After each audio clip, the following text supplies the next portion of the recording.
Bonjour à toutes et à tous. Cours B1105, reproduction animale. Commençons par une petite introduction définissant la reproduction et son importance. La reproduction, c'est l'ensemble de processus permettant de créer de nouveaux individus dans une espèce donnée. Elle assure donc la survie et l'existence de toutes les espèces. La reproduction, tout comme la nutrition et la croissance, est considérée comme étant une activité fondamentale pour tous les êtres vivants. En effet, toute espèce doit posséder un système de reproduction efficace qui lui permet d'exister et sans lequel elle sera menacée d'extinction, c'est-à-dire elle risque de disparaître. Le premier chapitre est intitulé Méiose et gamétogenèse. Ce chapitre comprend deux grandes parties. La première partie concernant la méiose. Nous allons étudier les deux divisions de la méiose. La première division de la méiose, méiose 1, ou appelée également division réductionnelle. La deuxième division de la méiose, méiose 2, ou division équationnelle. Nous allons comparer ensuite la méiose avec la mitose et nous allons étudier les conséquences de la méiose. La deuxième partie concerne la gamétogenèse. Gamétogenèse, c'est le processus de formation de gamètes. Nous allons étudier la spermatogenèse, qui est la formation des gamètes mâles, les spermatozoïdes, et l'ovogenèse, qui est la formation des gamètes femelles, les ovocytes. Finalement, nous allons comparer spermatogenèse avec ovogenèse. Nous allons citer tous les points de ressemblance ainsi que les différences. Tout d'abord, quelques généralités sur le sujet. Comme je viens de le dire, la gamétogenèse, c'est la différenciation des gamètes, qui sont des cellules reproductrices. Les gamètes mâles sont les spermatozoïdes. Les gamètes femelles sont les ovules. La spermatogenèse et l'ovogenèse se déroulent dans des organes spécialisés appelés les gonades, qui sont les testicules chez le mâle et les ovaires chez les femelles. Les espèces chez lesquelles la spermatogenèse et l'ovogenèse se déroulent chez des individus différents sont dites espèces gonochoriques. Les espèces chez lesquelles un seul et même individu est porteur à la fois de gonades mâles et femelles sont dites hermaphrodites. La méiose se déroule durant la gamétogenèse. Elle permet l'obtention des gamètes qui sont des cellules haploïdes, ça veut dire qui contiennent un chromosome, et ces gamètes sont obtenus à partir de cellules diploïdes de N chromosomes. La méiose comprend deux divisions successives, méiose 1 et méiose 2. Et attention, seule la première division est précédée par la réplication de l'ADN. C'est une notion très importante que vous devez retenir et vous allez comprendre par la suite pourquoi. Maintenant, chacune de ces divisions, méiose 1 et méiose 2, comprend différents stades qui sont la prophase, la métaphase, l'anaphase et la télophase. La première division de méiose est précédée donc par une phase de synthèse d'ADN, phase S, pendant laquelle il y a duplication de l'ADN de la cellule. À la fin de cette première division, il y a réduction du nombre de chromosomes dans chacune des cellules filles. C'est pour cela que cette première division est aussi appelée division réductionnelle. La première phase de cette première division est la prophase 1. C'est une longue phase, elle-même divisée en 5 stades, qui sont l'heptotène, zygotène, pachytène, diplotène et diacinèse. Ces stades correspondent en effet à 5 états caractéristiques de la chromatine. Le premier stade de la prophase 1 est le stade leptotène.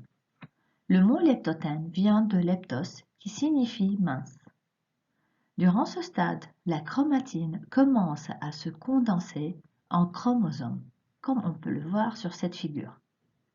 Je vous rappelle que chaque chromosome est formé de 2 chromatides, dites chromatides sœurs, qui sont reliées entre elles au niveau du centromère. Les télomères, qui sont les extrémités des chromosomes, s'attachent à la membrane nucléaire par ce qu'on appelle la plaque d'attache.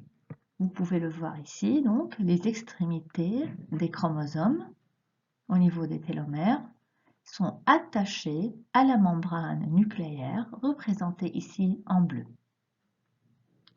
Durant la période de transition du stade leptotène au stade suivant, qui est le stade zygotène, les télomères de tous les chromosomes se regroupent dans une même région. On appelle ceci une organisation en bouquet des chromosomes. Après le stade leptotène, démarre le stade zygotène. Le mot zygotène, qui vient du zygon et qui signifie appariement. Ce stade débute par l'appariement des chromosomes homologues. En effet, les chromosomes homologues sont des chromosomes qui sont semblables, mais chacun est issu d'un parent différent. En effet, dans nos cellules, il y a 2 exemplaires de ces chromosomes. Ainsi, nos cellules possèdent 2 chromosomes numéro 1, 2 chromosomes numéro 2, 2 numéro 3, et ainsi de suite jusqu'au numéro 23, pour un total de 46 chromosomes. Pour chaque paire de chromosomes, un chromosome vient du père et l'autre chromosome vient de la mère. L'appariement des chromosomes homologues est appelé synapsis, c'est-à-dire l'union. Et cet appariement, il est réalisé par ce qu'on appelle le complexe synaptonémal. En effet, le complexe synaptonémal, il est tripartite, c'est-à-dire il est formé de 3 éléments qui sont un élément central et 2 éléments latéraux.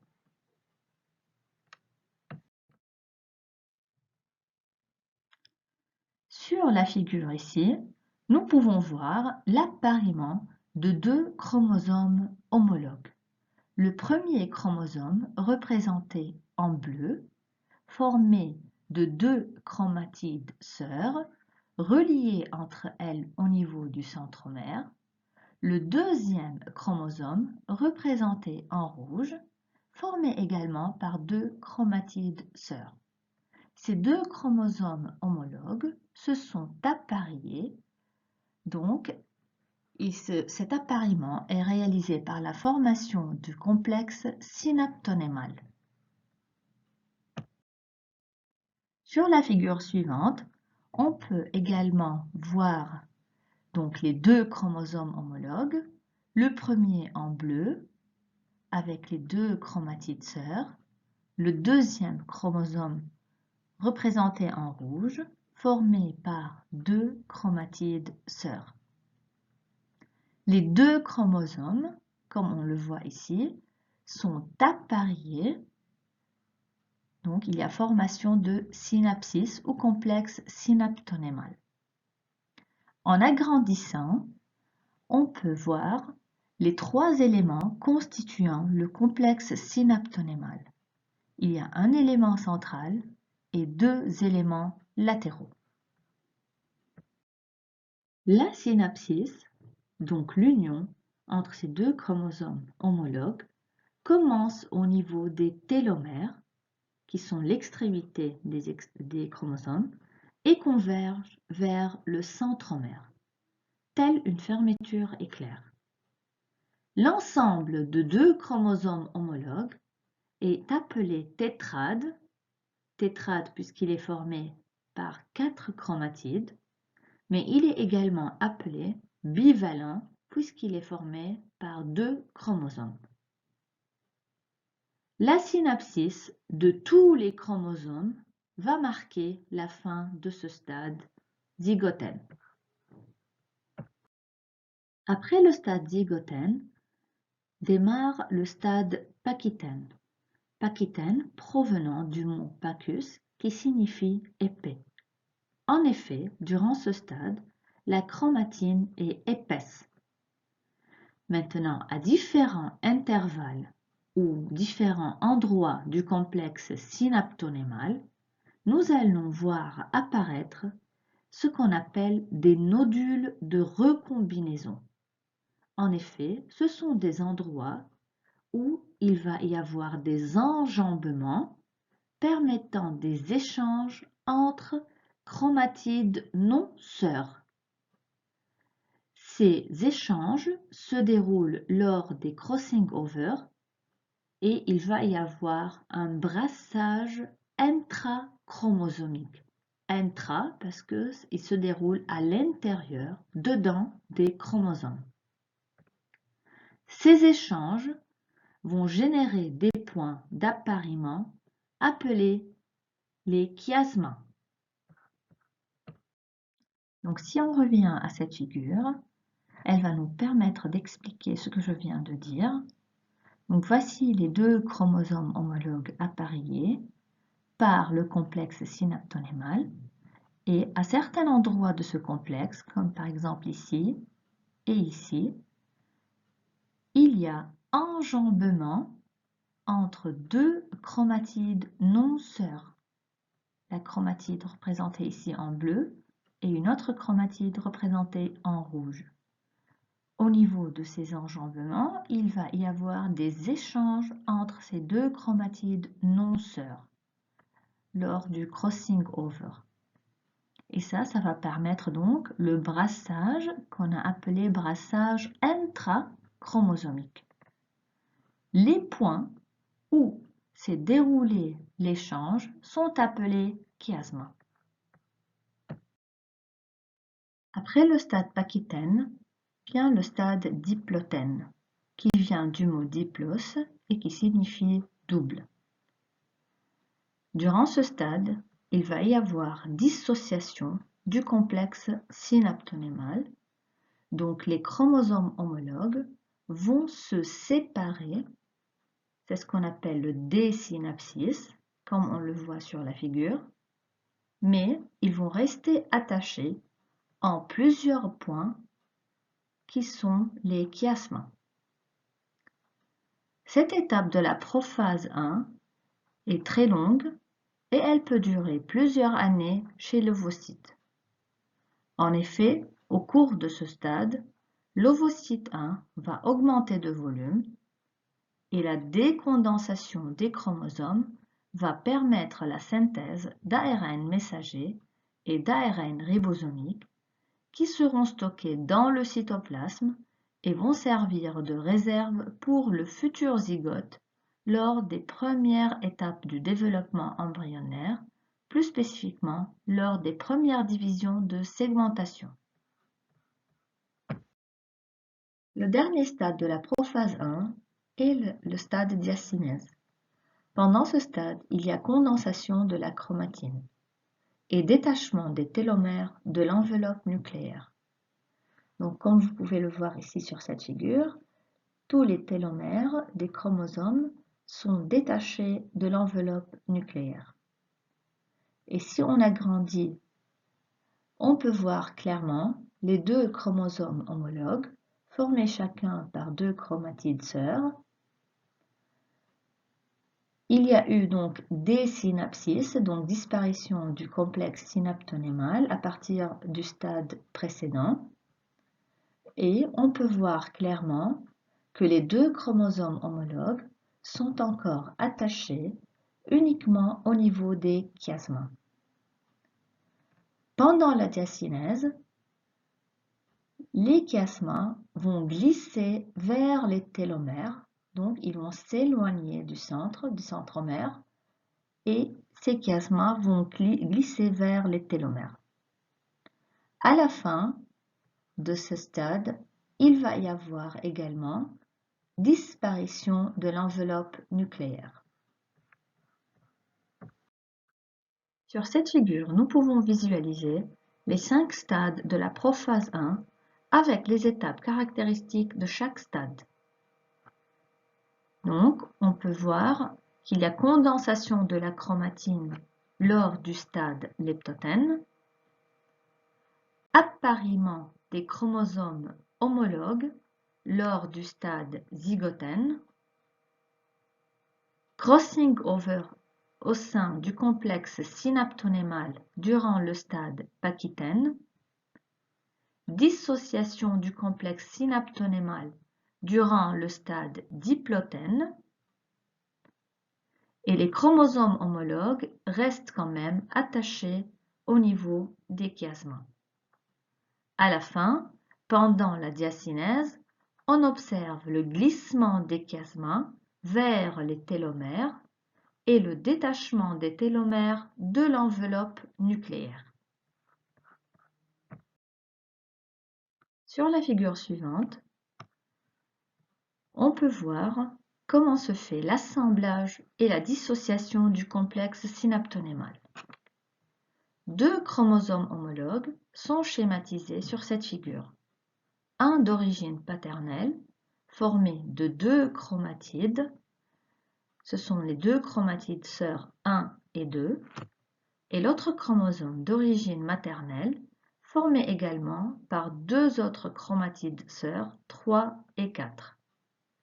On peut voir que pendant le stade zygotène de la prophase 1, il y a formation du complexe synaptonémal.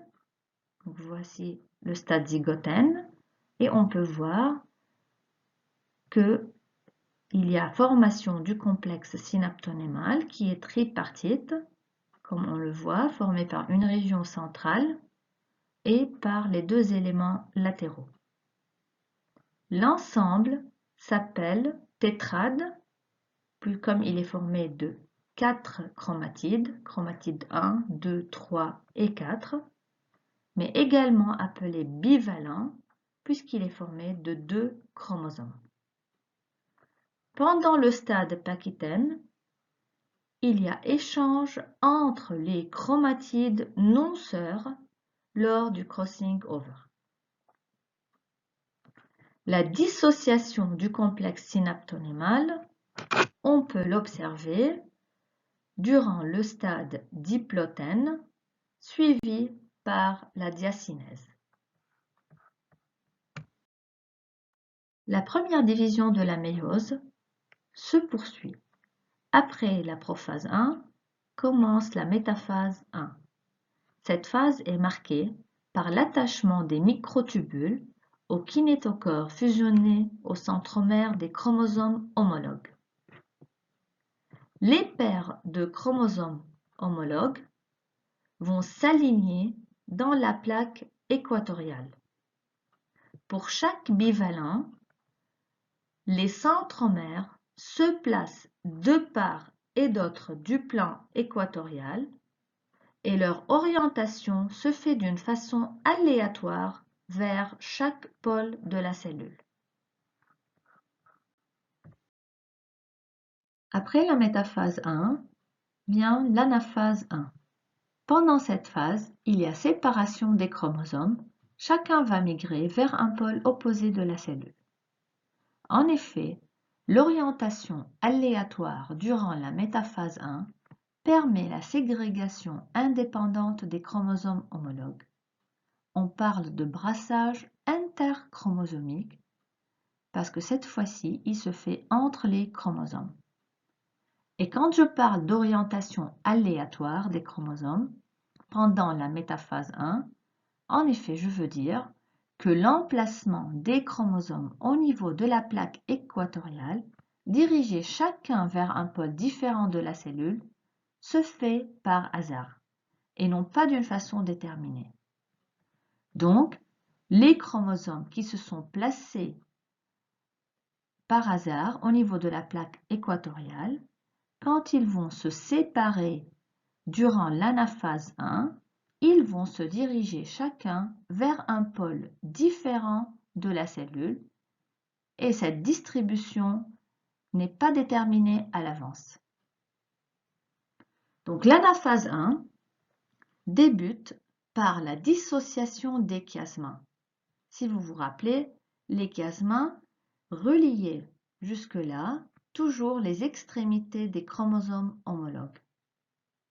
Donc, avec le début de l'anaphase 1, ces chiasmas vont se dissocier complètement et chaque chromosome va s'éloigner de son homologue et va migrer au pôle opposé. Il va être tiré par les microtubules kinétochoriens. Remarquez ici que chaque chromosome est toujours formé par deux chromatides. Donc si on regarde ce chromosome-là, on peut voir qu'il est formé par deux chromatides et ces deux chromatides restent unis au niveau de leur centromère, puisqu'il n'y a pas clivage de centromère.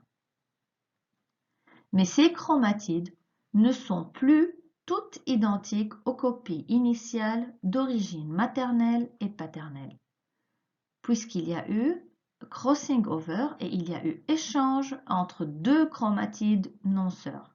Et ceci, vous pouvez le remarquer avec les différentes couleurs. Donc, ce chromosome-là, il a une chromatide qui porte les deux couleurs rouge et bleu. La dernière phase de la première division de méiose est la télophase 1.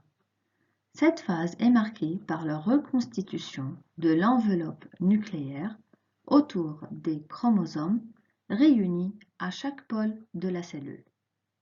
Ils forment deux noyaux haploïdes contenant chacun n chromosomes à deux chromatides. La cellule se divise en deux cellules filles par cytokinèse.